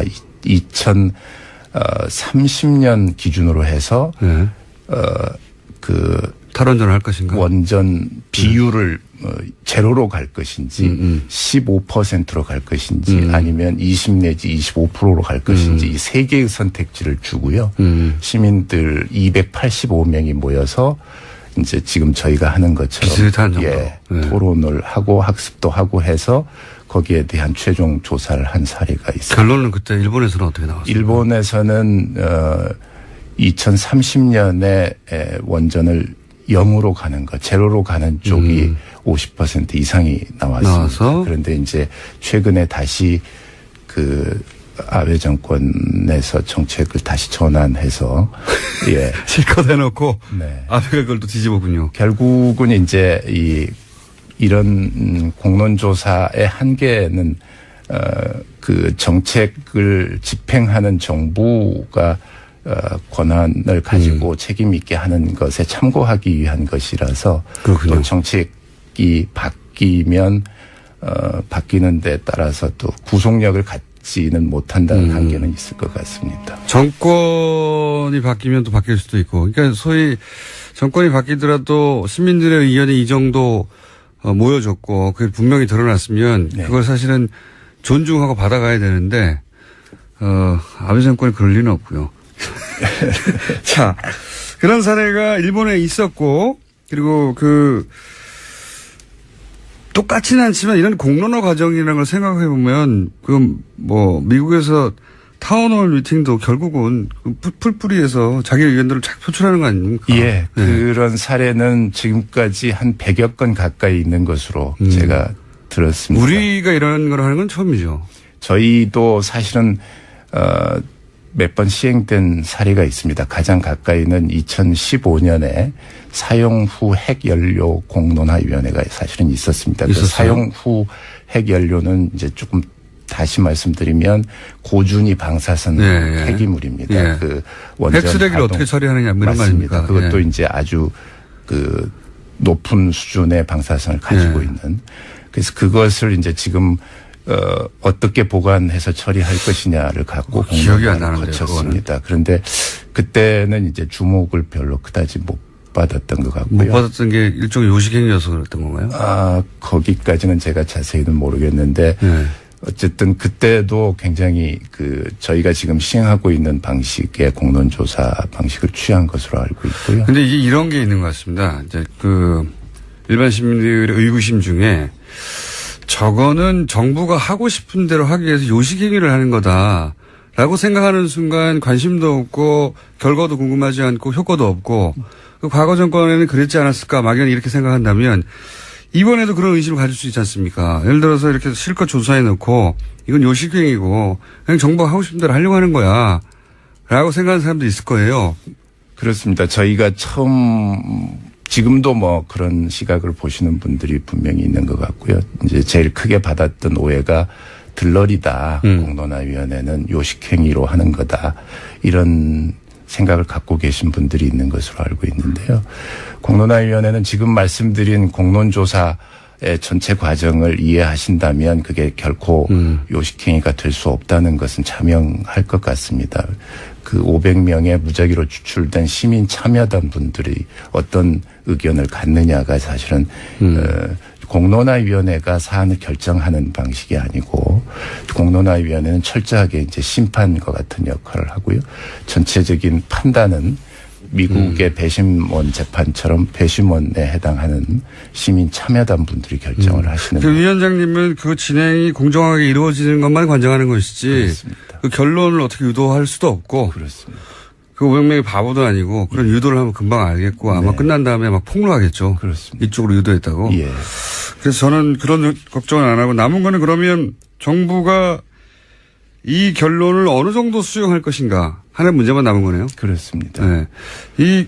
이분들이 대통령은 아니니까 이분들이 이렇게 해야 한다고 그렇게 되거나 혹은 안 되거나 그거를 장담할 수는 없지 않습니까? 이게 어느 정도로 정책 결정에 영향을 미칠지는 위원장님도 결정할 수가 없는 일이네. 지금 정부가 공식적으로 표명하고 있는 입장은 네. 시민 참여단 분들이 최종적으로 결론을 내준 것에 존중하겠다, 정책에 반영하겠다라고 하는 입장입니다.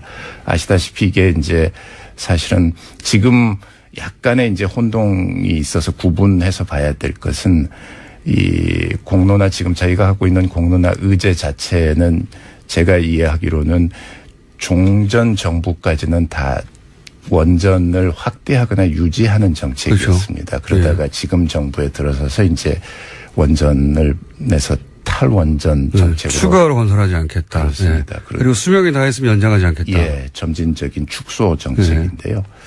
그런 정책을 사실은 일관하려면 지금 짓고 있는 원전도 중단하는 것이 이제 원칙일 것 같습니다. 그런데 지금 정부 입장이 이게 이미 30% 가까운 공정을 갖고 있기 때문에 이 매몰 비용을 어떻게 할 것인가 뭐 이런 걸 일관성 있게 적용하기보다는 시민들이 이 부분에 대해서 어떻게 생각하는지 의견을 물어서 최종 결정하겠다 이런 입장입니다. 이 공론화위원회의 그 최종 500여 명의 시민 참여단이 내린 결론과 정부가 상반된 정책 판단을 할 수도 있고 같은 판단을 할 수도 있는데 무시는 못하겠네요.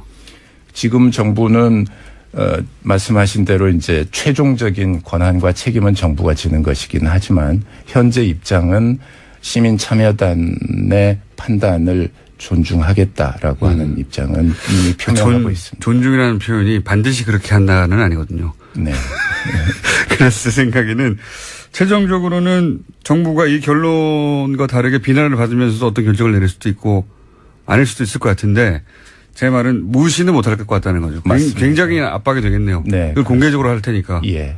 예. 근데 이제 저희가 생각하는 큰 문제는 이게 이제 명확히 의견의 편차가 생겨서 어느 한쪽으로 이제 집중이 되면 49대 51이 되면 어떡하냐. 예. 그게 이제 백중세로 의견이 갈렸을 때 어떻게 할 것이냐가 걱정이고요. 그 부분은 이제 저희 위원회로서도 뭐 굉장히 논의에 논의를 거듭하고 있습니다. 그런데 사실은 그런 그 결과만 제시하는 것은 저희 위원회가 할 수 있는 최선의 목표는 아닐 것 같고요. 결국 중요한 것은 지금 이렇게 갈라서 있는 의견을 어떻게 하면 좁히는 대안을 낼 것이냐가 중요하죠. 이 500명은 하고 싶다고 되는 게 아니에요. 엄청난 경쟁을 뚫어야 되고. 맞습니다. 같은 동네에 비슷한 사람이 있으면 또 안 되는 거고. 그런 거 아닙니까? 그렇게 이제 집중되지 않도록 저희가 분포를 적절히 조절을 했습니다. 야, 이거 되게 어렵네. 되고 된다고 하더라도 할 일도 많고요. 네. 그리고 이제 돈은 얼마인데요, 근데? 전체 액수는 예. 어차피 뭐 저희가 설문조사하면서 말씀을 드렸으니까요. 85만 원입니다. 85만요? 네. 차비는요? 그건 별도로 정산을. 차비는 별도고. 예. 예. 그럼 사실상 매일 자료 받아보고 2박 3일 동안 숙박에서 토론회 하는데 그 정도 비용을 보존한다. 네. 굉장히 중요한 일을 하시는 분들이고 제가 보기에는 참여하시는 500명은 끝나자마자 굉장한 인터뷰 대상이 될 것 같아요. 그렇을 것 같습니다. 네. 그때 같이 한번 나와 주십시오. 예. 꼭 하시고 싶은 말씀 오늘 다 하셨나요? 네, 뭐 저희는 하여간 지금 이제 남아있는 시민 참여단 분들, 선정되신 분들에 대한 기대가 우선 제일 큽니다. 그분들이 지금 이게 국가적으로 굉장히 중대한 그리고 우리 현재뿐만 아니라 미래 삶에 대한 선택을 해주시는 역사적인 큰 소명을 갖고 이제 결정을 해 주실 거라고 믿고 이분들이 정말 신중하게 사안을 잘 판단해 주셔서 결론을 내줄 것을 기대하고 저희가 그런 결론으로 을 내시는데 하여간 최대한 조력을 해드리겠습니다. 알겠습니다. 이런 설문 전화를 받으시면 한번 신청해 보십시오. 굉장히 큰 역사적 결정에 참여하는 것이고 전 국민 중에 딱 500명 안에 들어가는 거니까요. 그렇습니다. 당첨되기 굉장히 어렵겠지만 되면 대단한 전문가가 될 것이고 저희도 섭외합니다. 예. 네. 아마 역사에 이름을 남길 것 같습니다. 알겠습니다. 자, 또 이 사안이 진행돼서 어떤 절차에 들어가면 저희가 한 번 더 모시기로 하겠습니다. 예, 알겠습니다. 네. 그때도 꼭 나와주시고요. 그때는 아마 500명 중에 한 2분 정도 모시고 나오는 게 위원장님의 몸값을 올리는 길입니다. 알겠습니다. 저한테 근데 몸값이 있었나요? 예. 아니, 나오고 싶다고 막 나올 수가 없군요, 저희가. 오늘 여기까지 하겠습니다. 지금까지 신고리 공론화위원회 김지형 위원장님이었습니다. 감사합니다. 네, 감사합니다.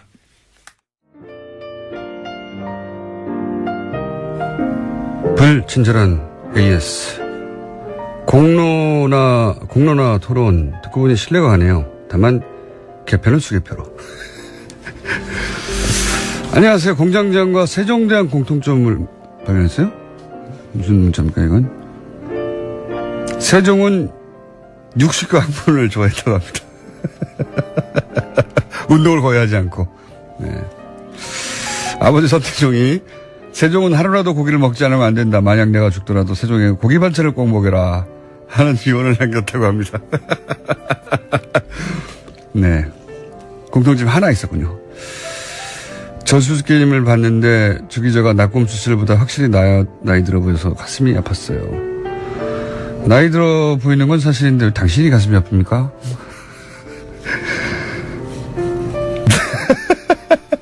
저수지게임에서 공장장이 음식 앞에서 눈물 흘리는 모습에 주말 내내 가슴이 아팠습니다.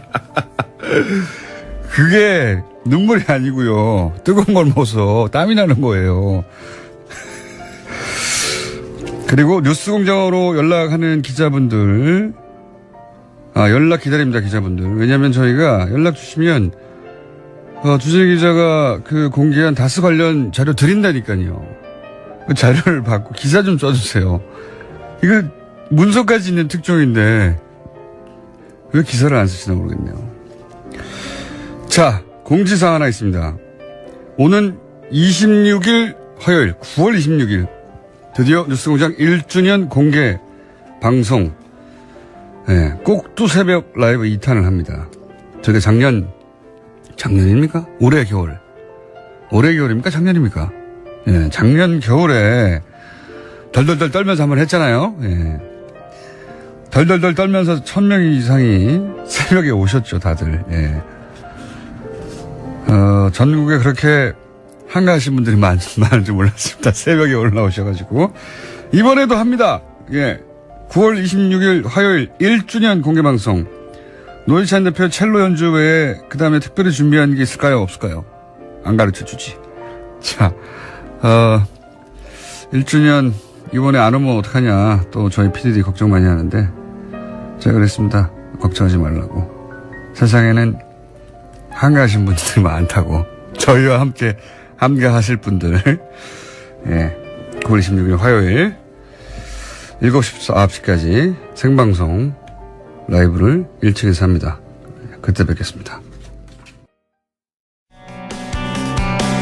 자, 법원의 구속영장 기각으로 검찰이 이례적으로 입장을 발표하고, 네, 법원이 반박하고 대단히 이상한 일들이 벌어지고 있습니다. 영장 전담 판사가 아니라 영장 해설 전담 판사 이정열 전 부장판사님 전화 연결되어 있습니다. 안녕하십니까? 아유, 배고파요. 지난번에는 저희가 그렇게 찾았는데 전화를 안 받으셔가지고, 네. 전화를 안 받은 게 아니고, 예. 전화기에 행방이 묘연해가지고.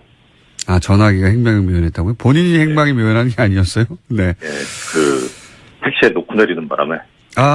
그러셨군요. 그럼 택시 기사라도 받았어야 하는데. 예. 재밌었을 텐데. 예, 나중에 받아주시더라고요. 예. 판사님? 네. 시간도 없는데 얘기는 나중에 만나서 하고요. 네. 자, 저희가 이 사안에 대해서는 이제 말들이 많습니다. 이제 핵심으로 바로 들어가 볼게요. 예. 원래 이제 검찰은 수사 편하게 하자고 구속을 원하는 경우가 많고, 법원은 방어권이나 인권 때문에 기본적으로 불구속을 원칙으로 하고 이런 원칙들이 있지 않습니까? 언론들이. 그렇죠. 예. 그런 원론들이 있어서, 어차피 입장이 갈리는 그 양 주체라 이렇게 정면으로 충돌하는 경우는 거의 못 본 거거든요. 저는 좀 있었어요. 제가 영장 전담할 때도.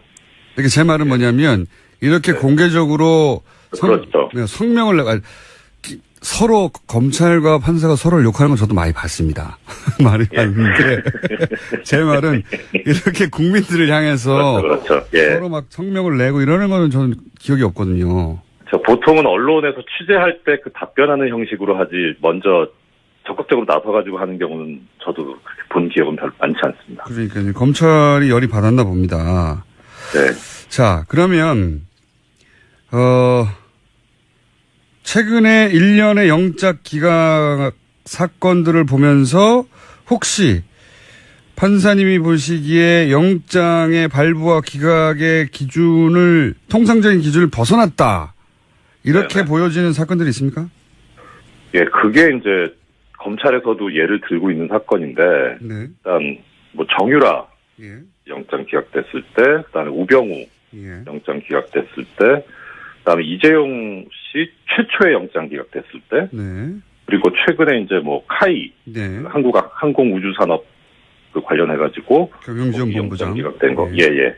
그리고 얼마 전에 양지회. 네. 양지회. 아주 거기도 그냥 예. 거기서 폭발했죠.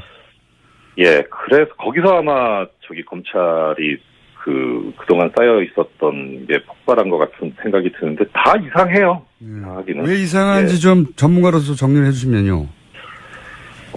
전문가라고 하시니까 부담스럽긴 한데 일단 영장 판사도 해보셨잖아요. 게다가. 예, 그러니까 크게 보시면 예. 이 영장에서 가장 문제가 되는 게 뭐 다른 거는 큰 문제가 안 되는데 예. 도주 우려하고 증거인멸 우려거든요. 네네.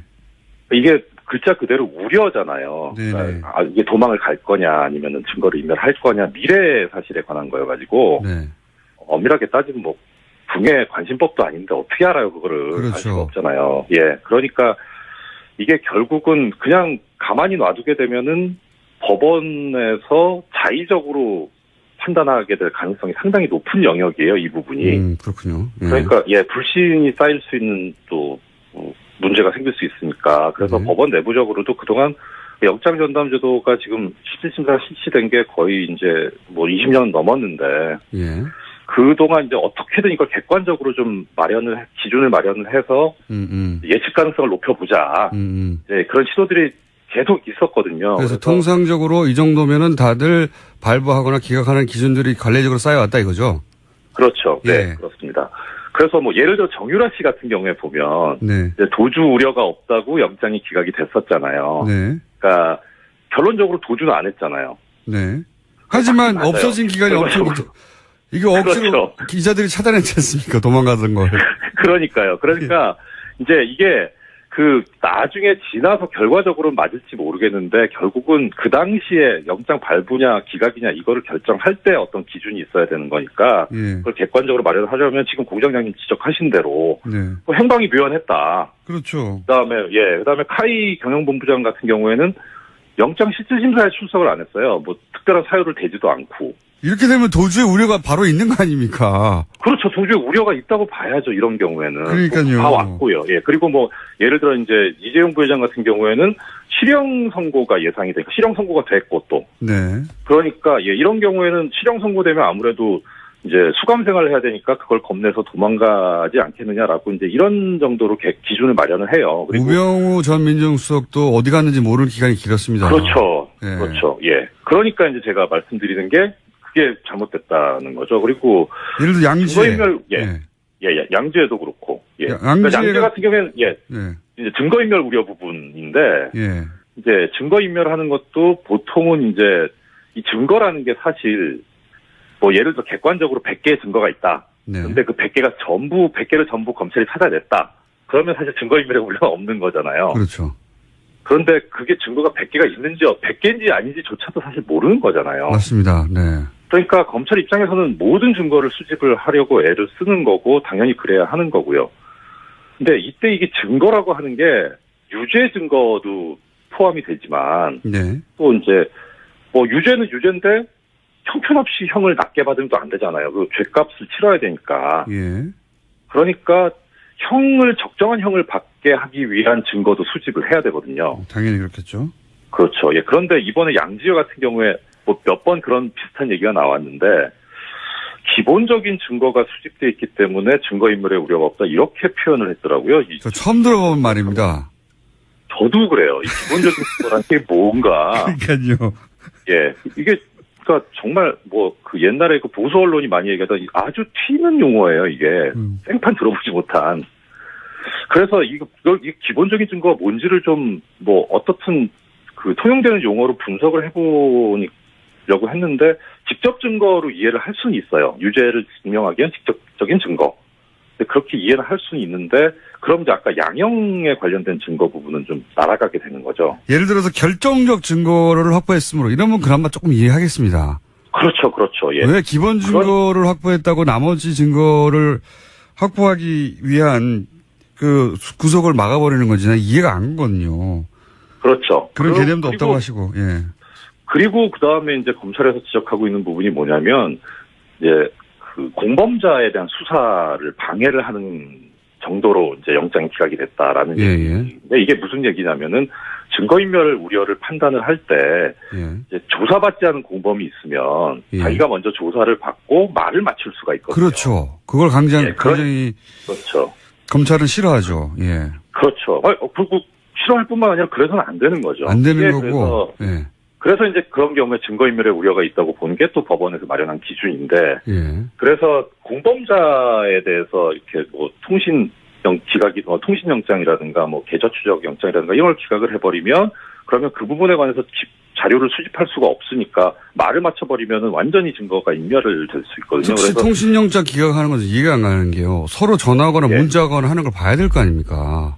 그렇죠. 그러니까 이제 다만 보통 이제 이런 경우는 있어요. 예를 들어서 범행 일시가 뭐 예를 들어서 뭐 2017년 1월 1일인데 뭐 2001년부터 보겠다 통신 자료를 하면은 아니 뭐 15년 넘은 걸 왜 보냐 이렇게 될 수는 있어요. 예. 그러니까 인접한 부분만 영장을 발부하고 좀 먼 기간 부분은 저기 기각을 해서 일부만 발부를 하는 경우는 있는데 통째로 그런 경우는 그렇게 많지 않거든요.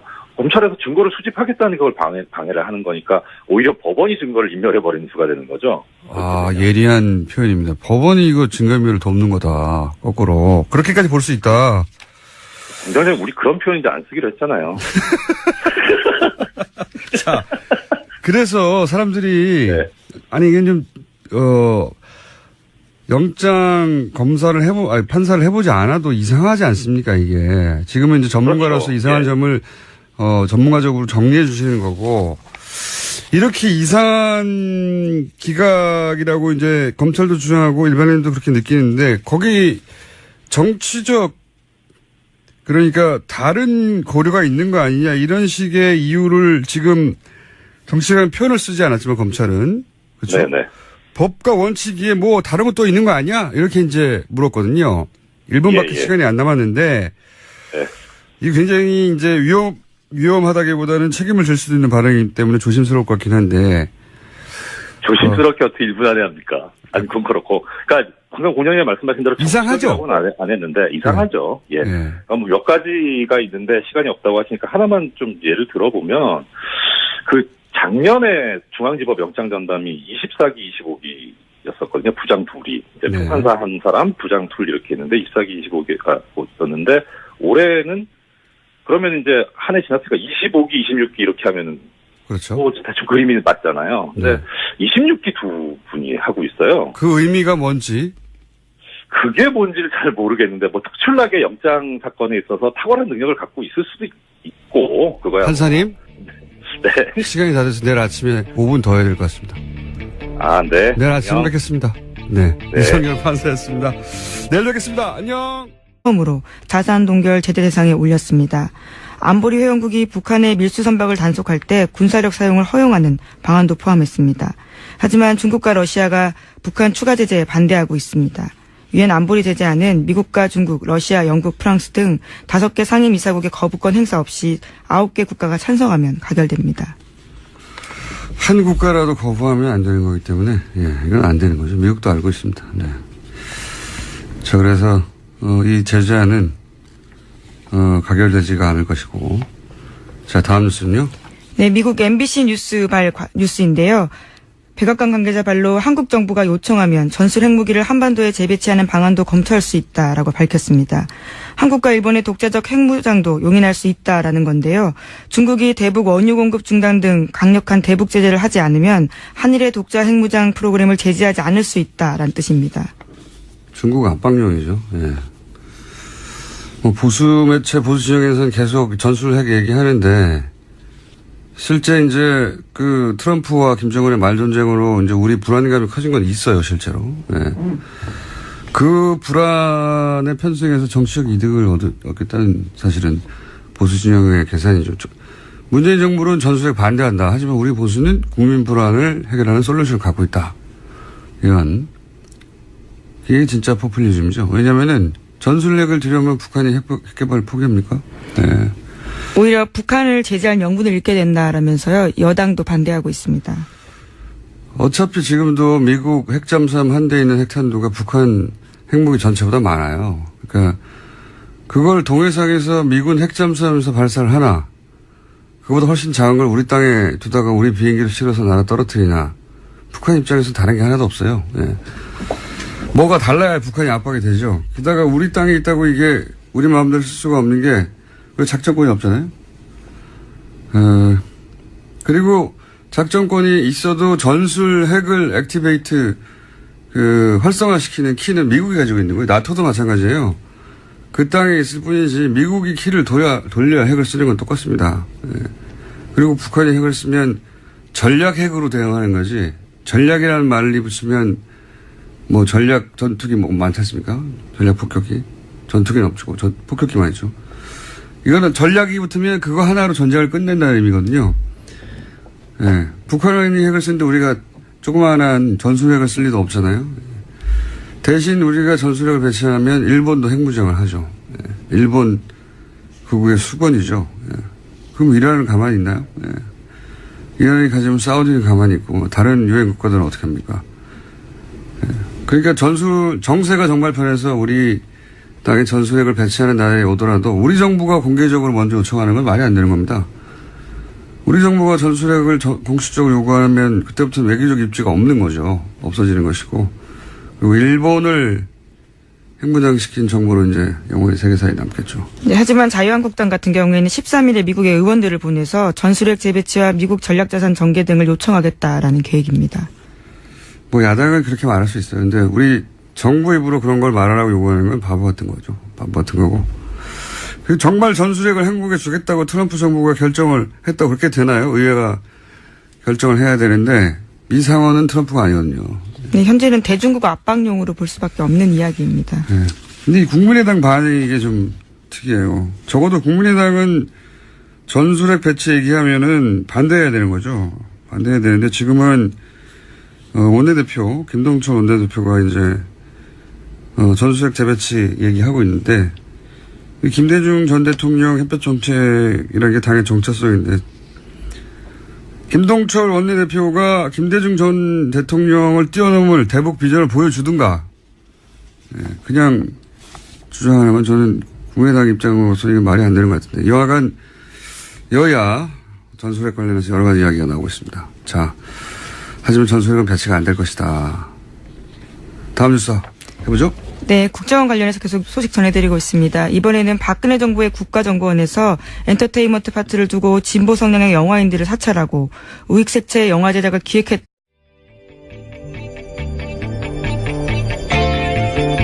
안녕하세요, 김호준입니다. 프레퍼족이라는 게 있습니다. 냉전을 거치며 인류 멸망에 대비하는 생존주의자들을 일컫는 말인데요. 이들이 처음 등장한 미국에서는 나름의 용어와 관련 산업도 존재합니다. 이들이 쓰는 용어 중에 버그아웃백이라는 게 있습니다.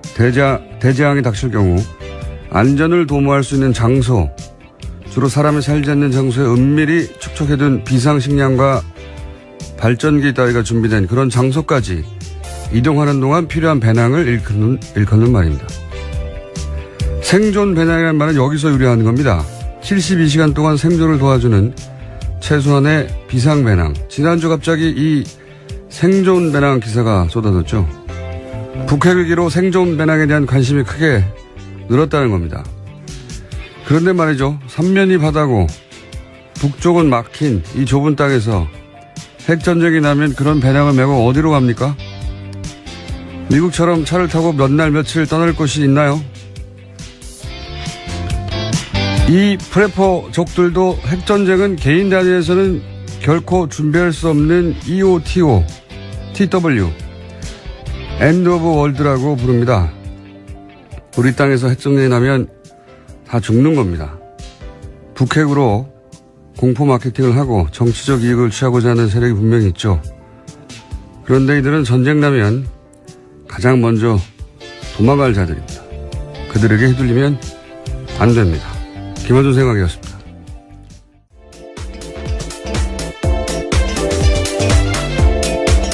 시사인의 김은지입니다. 발음이 차네요. 월요일이라서. 오프닝을 예. 하다 보니. 네. 프레퍼족 들어보셨어요? 예, 아니 처음 듣습니다. 그래요? 예. 이게 원래는 지난주에 기사가 막 쏟아졌는데 이 프레퍼족 뭐 생존배당 원래 세계 대공황 때 시작된 거예요. 그때 뭐 미래가 불확실하니까 미국에서 시작된 건데 그래서 거의 100년 역사가 있거든요. 그래서 상업적으로도 일종의 하이문화, 마이너 장르의 뭘까 익스트림 산업처럼 존재해요. 왜 돈도 안 되는데 왜 비싼 장비 메고 뛰어내리고 이런 익스트림 있잖아요. 예, 그런 익스트림 산업인데 그렇게 받아들여지는 거죠. 예. 그럴 것이 이제 예전에는 핵전쟁이었고 90년대는 종말론, 노스트라다무스, 2000년대는 뭐 밀레니엄 버그, 그러다가 지진, 뭐 쓰나미 계속 대상이 바뀌어요. 왜냐하면 대상이 중요한 게 아니고 실제로는 자신의 이제 공포 때문에 생기는 거니까 불안과 어쨌든 중요한 건 핵전쟁은 이 프레퍼족들도 개인은 대비할 수가 없다. 그래서 개인이 어떻게 대비합니까? 그렇죠. ETOW로 불러요. 뭐 끝이다 이렇게 부르는 거거든요. 자기들끼리 용어가 많아요. 군사용어 비슷하게. 더군다나 우리나라처럼 땅도 좁고 미개척지가 있나요? 며칠 달려가면 사람이 안 사는 곳이 있다든가 삼면도 바다고 여기서 핵전쟁이 나는데 10만 원짜리 생존 매장으로 어떻게 삽니까? 15만 원으로 핵전쟁을 대비할 수 있으면 누가 핵을 무서워해요. 이게 심리적으로 정신적으로 이렇게 위안이라도 되라고 그런 의미 기사들은 상관이 없는데 이 보수 매체들이 이 기사를 쏟아낸 면이 있는데 보면 이제 이 아이템으로 이제 전쟁에 대한 불안감을 더 키우고 마치 전쟁이 임박한다는 인상을 그런 상상을 하게 하는 거예요. 그리고 그 불안감으로 정부를 비판하라 이겁니다. 그런 속셈이 가득한 기사들이 있어요. 아주 가스로운. 그런 매체에 계시는 분들, 기자들 집에도 생존 배당은 없습니다. 자, 그러면 또 북핵 얘기를 해볼까요? 네, 미국이 북한의 핵실험에 대한 추가 대북 제재안을 유엔 안전보장이사회에서 현지 시각으로 11일 표결하자고 제안했습니다. 미국이 주도한 이번 제재안은 이전과 달리 북한의 원유 수입을 막는 강한 제재가 포함되어 있는데요. 또 북한 김정은 노동당 위원장을 처했다라는 한겨레 20일 보도가 나왔습니다. 이를 맡았던 국정원 엔터팀이 존재한다라는 건데요. 엔터팀은 국내 정보 수집 업무를 총괄하는 정보보안국 소속입니다. 여기는 초명호 씨가 국장이었던 곳인데 국정원 요원들은 영화 감독들을 직접 불러내서 애국 영화를 만들면 지원하겠다 이렇게 이야기했다고 보도하고 있고요. 특히 대통령이 직접 액션도 하는 히어로물을 만들면 30억 원 정도를 대줄 수 있다라면서 영화 제작을 독려했다고 합니다. 여기서 대통령은 박근혜 전 대통령을 의미합니다. 여 대통령이 막 액션을 하는 거죠. 예. 최순실 커넥션이라고 불렸던 추명호 씨가 국장이었던 엔터팀이 존재한다는 게 이제 한마디로 말하면 블랙리스트에 정반대 화이트리스트를 실행하는 단위가 국정원이었다는 거죠. 예. 요 사안 관련해서는 저희가 내일 이 사안을 직접 취재한 기자와 다뤄볼까 합니다. 네, 굉장히 재미있는 뉴스입니다. 다음 뉴스는요? 예, 양지회 관련해서도 계속해서 뉴스 전해드리고 있습니다. 이명박 정부 당시 양지회 회장이 원세훈 국정원장을 직접 만나서 소위 건전 세력 육성을 논의했다라고 JTBC가 보도하고 있는데요. 양지회는 국정원의 민간인 댓글 부대 중에서도 가장 활발한 활동을 한 곳으로 꼽힙니다. 국정원과 검찰의 조사 결과 양지의 사이버 동호회 회원 100여 명이 대부분 댓글 작업 등을 해왔다라는 건데요. 요일별로 인원 배분을 한 다음에 국정원이 메일 등으로 주제를 주면 그 내용에 맞춰서 활동했다라고 합니다. 활동을 시작한 시점도 원세훈 전 원장이 취임한 직후인 2009년부터고 이 과정에서 원 전 원장이 직접 양지의 회장을 만났고 그 관련 자료가 문건으로 남아있다고 합니다. 국정원 오비들을 댓글 작업에 조직적으로 동원했다는 거죠. 예, 양재 차원에서. 예. 그리고 여기서 이제 뭐 주로 문재인 비방 글에 주력했다 이런 기사도 나왔죠. 네, 구체적인 내용이 나왔는데요. 2012년 총선과 대선을 앞두고 했던 이야기인데 문재인이 군복을 입고 군을 와해시키려고 한다. 문재인이 나이를 속여서 이산가족 상봉을 했다라는 허위 사실을 온라인상에 퍼뜨렸습니다. 이러한 글들을 트위터 글만 5,300여 개고요. 게시글도 500개 이른다고 합니다. 그 대가로 받은 돈은